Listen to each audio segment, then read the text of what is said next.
Boa tarde, pessoal, tudo bem? Vocês gostariam de trocar uma ideia sobre política aqui pro meu canal? Tem um canal onde eu discuto isso com o pessoal aqui. Quero conversar com vocês genericamente sobre o nosso cenário aí. Vocês têm uma tendência mais a Lula ou Bolsonaro? Sou Lula. Não, Lula? Sou bem esquerda mesmo. Esquerda? Isso. Esquerda nível comunismo, assim? Isso. Boa noite, irmão, tudo bem? Gostaria de trocar uma ideiazinha comigo sobre política aí, rapidola? Como é que é? Trocar uma ideia sobre política pro meu canal aí. Eu tenho um canal que eu discuto política, pode ser? É?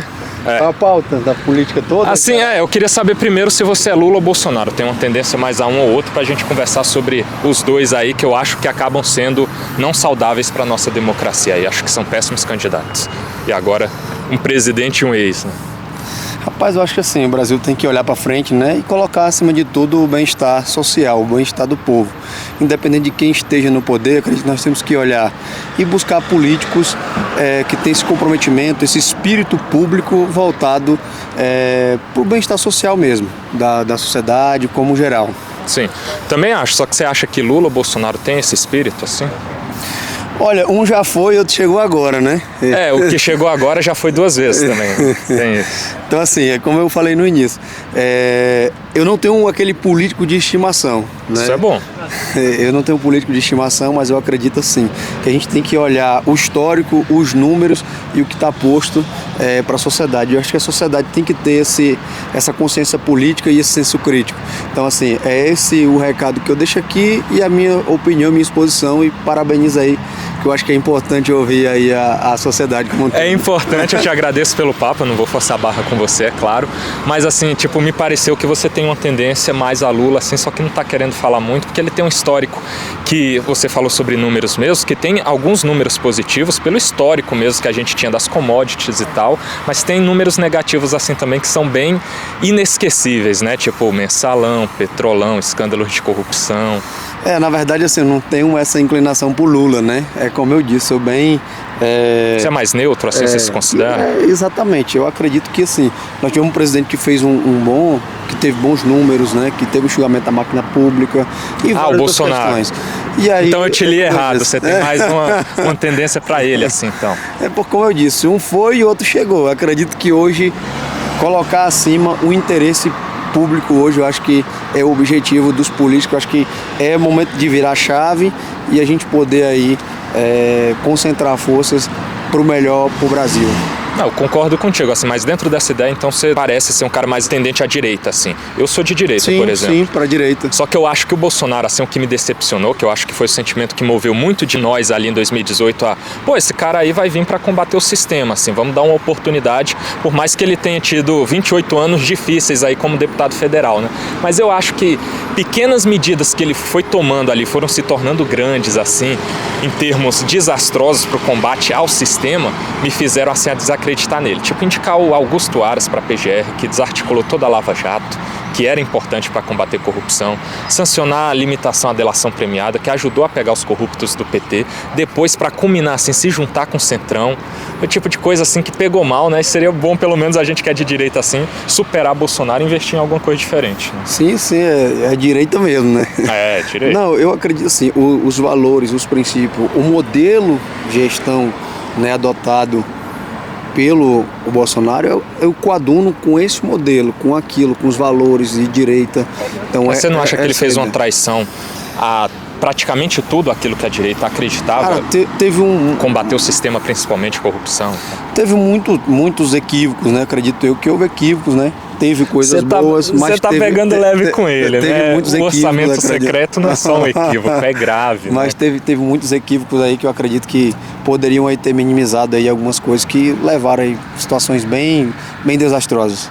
Mas você acha assim que é o momento mesmo para a gente então partir para uma nova perspectiva para a direita, assim, ou continuar insistindo na figura do Bolsonaro? Cara, eu acredito que o Brasil em si, o povo brasileiro tem um sentimento patriota, que acredita nos valores, que acredita no crescimento, no desenvolvimento econômico do país, não podemos parar.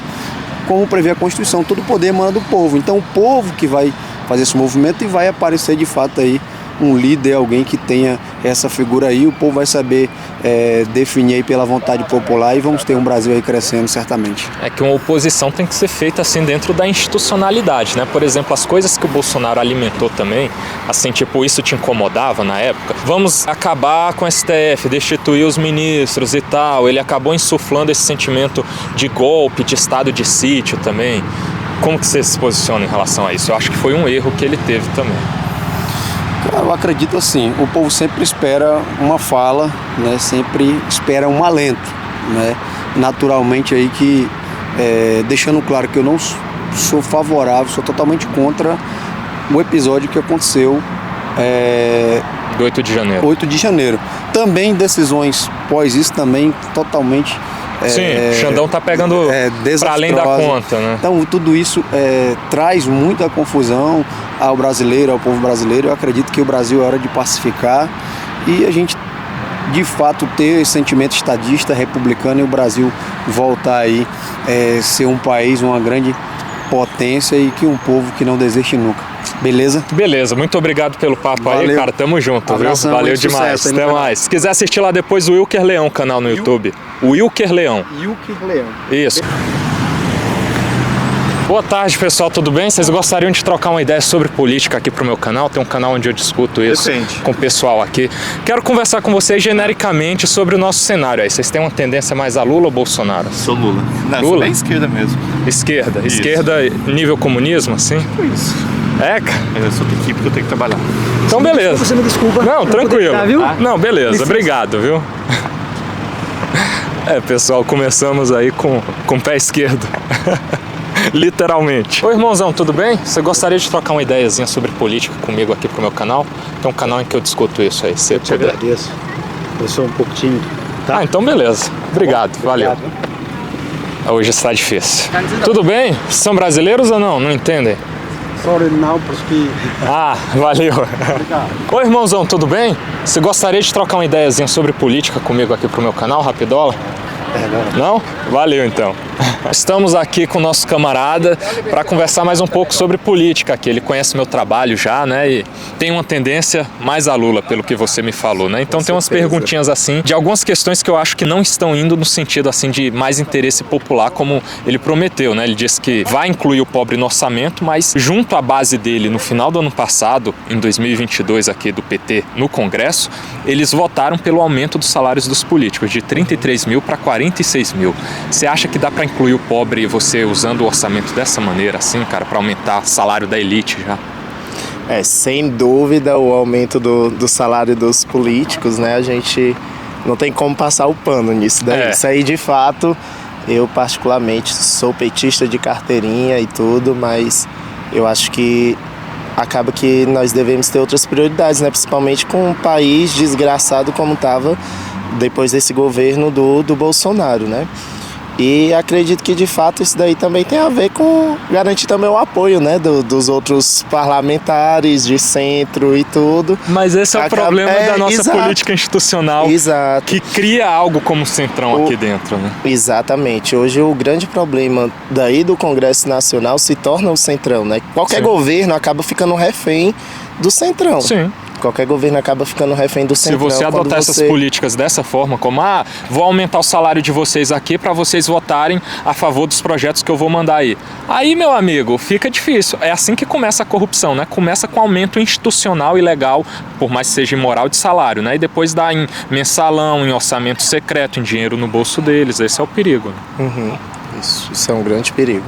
E tem outras questões rolando aí mesmo, agora econômica assim, né? Não sei se você tem acompanhado aí, mas se está estudando aí o envio para esse primeiro semestre ainda de uma reforma tributária para cá, que é bem positiva assim, mas na minha visão precisa abaixar imposto. O Lula tá querendo, para ter mais arrecadação ali, aumentar impostos assim. O que você acha disso aí? Você acha que a gente tem que aumentar ou diminuir?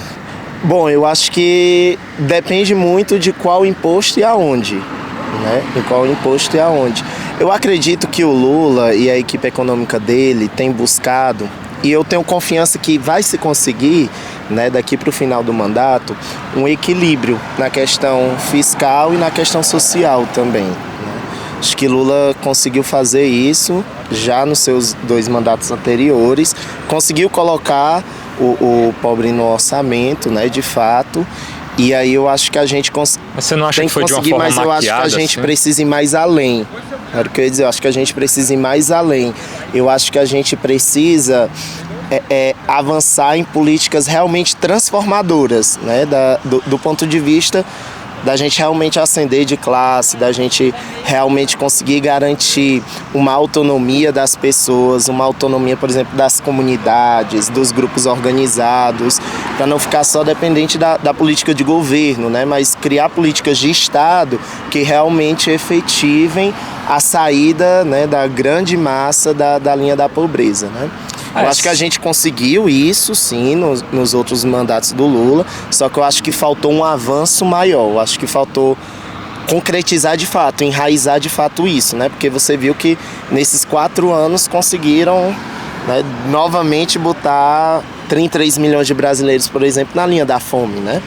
Mas não foram, a gente não pode fechar os olhos assim para o passado não tão distante assim também, que é relativamente recente, da Dilma, por exemplo. Não começou, o Bolsonaro foi assim para agravar mais, porque ele é um inepto completo, assim, ele só piora aquilo que ele pega. Se fosse bom ele ia piorar, mas já era ruim e ele piorou ainda mais. Só que na época da Dilma mesmo, o que acabou culminando no impeachment dela, foi uma fase econômica muito ruim de tudo que se investiu ali no governo Lula, mas fora da nossa capacidade orçamentária. Sobrou pro colo dela, que acabou dando com a briga que ela tinha aqui com o Congresso de falta de apoio no impeachment dela, pedaladas e tal. Então, cara, eu acho que é muita camuflagem assim no final das contas. Ah, se tem auxílio, você pega uma época boa de commodities ali que te facilita economicamente. Aí você aumenta o salário de funcionário público, aí você aumenta auxílio ali pro povo e tal, mas efetivamente você não criou emprego, você não desonerou a máquina assim, você não enxugou aquilo que precisava ser enxuto e tal. Então eu vejo como perigoso, por exemplo, uma reforma tributária agora que vem para inchar mais a máquina, para te pegar mais no pé, assim. Empreendedor, a gente vai te pegar mais no pé. Povo mesmo, povo pobre, a gente vai te aumentar imposto também. É complicado e a gente tem que ficar de olho nisso aí. No período da Dilma, ela pega uma questão que a gente conseguiu, como é que eu posso dizer, mas empurrar um pouquinho com a barriga, digamos assim, que foi da crise mundial, né? Também. A crise que chegou em 2014... Ajudou negativamente. Ajudou negativamente. Era a crise mundial e que a gente conseguiu segurar muito também pela construção do BRICS, né? Tá lá junto com outro bloco econômico e que a gente conseguiu afastar ela um pouquinho do Brasil por uns anos e aí chegou, já culminou. Era marolinha, né, companheiro? Vai ser só uma marolinha. Chegou aqui como uma marolinha e tudo, mas depois acabou aumentando, né, culminando, como você disse, na falta de apoio do Congresso, na crise institucional. Exatamente porque eu acho que a Dilma teve um perfil que, por exemplo, ela não cedeu a muitas coisas do Centrão, né, que era basicamente isso que a gente estava dizendo, que só que é inegável, para além desse problema dela com o Congresso em si, o Centrão e tal, que teve problemas econômicos assim, que é a parte que o pessoal petista quer passar um pano e tal, como se fosse só uma perseguição política. Mas não, nós tivemos problemas econômicos gravíssimos. Tanto a pedalada, pode ser discutido isso, mas teve efetivamente ali, só que teve também outros que não foram pegos. Aí a falta de articulação dela com o Congresso ajudou a que ela fosse pega e tal, mas era um desastre assim, a nossa vida econômica. A gasolina era alta, ela baixou na canetada, não deu certo, aí ficou tudo mais caro, porque a gasolina impacta em tudo, e inclusive está rolando aí esse lance agora no governo Lula também de acabar com a desoneração, então aumentar de novo os impostos aí que o Bolsonaro tinha cortado, uma das poucas coisas boas que ele fez, aí voltar agora, porque se tem essa linha na esquerda assim de querer aumentar imposto de forma errada. Inclusive, ainda no governo Dilma, a própria juventude do Partido dos Trabalhadores, em um dos seus congressos, lançou até um manifesto que era chamado, né, Volta Dilma ao programa que te elegemos, né? Porque exatamente por conta dessas dificuldades na economia, né? Especialmente também do Levi, que cortava muito da educação, por exemplo, né? Então teve aí também uma crítica interna também no período, especialmente da juventude do PT. Mas nesses desvios do programa que a gente reelegeu em 2014. É importante haver essa crítica assim, mas a gente sabe que na prática assim rola muita passação de pano para questões graves assim também, né? Tipo, a parte econômica dela é um ponto que a gente tratou, mas também assim em relação à corrupção no governo do Lula e dela também, o Petrolão e o Mensalão, assim, você acha que aquilo ali foi o quê? Perseguição ou teve mesmo? Bom, eu acho que numa instituição, qualquer que seja ela, é impossível ou muito difícil que uma hora ou outra alguém não se desvie, né? Eu acho que teve-se muita perseguição política, de fato, mas existe um ponto aí que para mim me faz estar, inclusive, defender o Lula e tudo, que foi a não intervenção política nos processos. Se você olhar, de fato, se permitiu que ele fosse investigado, a investigação de todos do Partido dos Trabalhadores, todo e qualquer político foi investigado, porque Lula poderia ter barrado as investigações, engavetado a investigação do Mensalão, Dilma poderia ter barrado a investigação também, poderiam ter dado salvos-condutos para alguns que foram presos e tudo, e isso não aconteceu, né? De fato, a Polícia Federal, o Judiciário, ele teve sua autonomia, né? Sim. E aí uma coisa também que os mais de extrema direita, né, mais radicais colocam o PT como uma grande quadrilha e tudo. Você pega um partido que tem quase 3 milhões de filiados, em que alguns respondem a algum processo e que desses que respondem a algum processo, nem todos são de fato culpados, né? Porque nessa época você pegou praticamente toda a elite da cúpula porque que você compõe o PT. Então, assim, eu acho que é um exagero assim que não procura abarcar todo mundo, né? Que não tem nada a ver, militância mesmo principalmente, mas sim a grande cúpula, né? Então é a quadrilha da cúpula de quem responde pelo partido, assim. E você pega teve de forma muito grave. Que mesmo esses da cúpula e tudo, talvez nem todos foram culpados ou foram julgados como culpados, né? Foi a maioria, mas nem isso, todos. mas e aí teve sim, de certa forma, essa perseguição política, né? E como eu disse, esse fato do PT não ter intervido enquanto máquina nas investigações para, digamos, livrar os companheiros, isso me faz ainda acreditar no partido, acreditar que sim, que é um partido que defende a autonomia das instituições. Eu acho que isso foi positivo também, é claro, porque a gente busca que o governo não interfira nos outros poderes, eles possam funcionar e funcionaram. Tanto é que prenderam Lula e vários corruptos da cúpula do PT ali. Que ele podia inclusive ter ido para alguma embaixada de um país aliado, fugido e tudo, e eu acho que isso foi positivo, né? Também. Mas você não acha que houve, após isso ali, com a soltura dele pelo STF, uma jogada também de interferência na máquina para que ele fosse solto como o único remédio para combater o Bolsonaro ali? Porque rolou essa soltura fora da legalidade, assim, porque ele já tinha sido condenado em 3 instâncias, julgada a materialidade do processo. Falam muito do Moro e também tem muitas questões controversas em relação a ele, mas ele foi julgado também, condenado em 2ª instância e no STJ. Então isso é muito forte, assim. E a questão do triplex mesmo, que é algo que eu quero te perguntar, assim, se você acha que era dele ou não, porque tem 18 provas concretas em relação a esse processo e uma delas muito fortes, assim, é que ele declarava no imposto de renda esse triplex aí. O que você acha do triplex?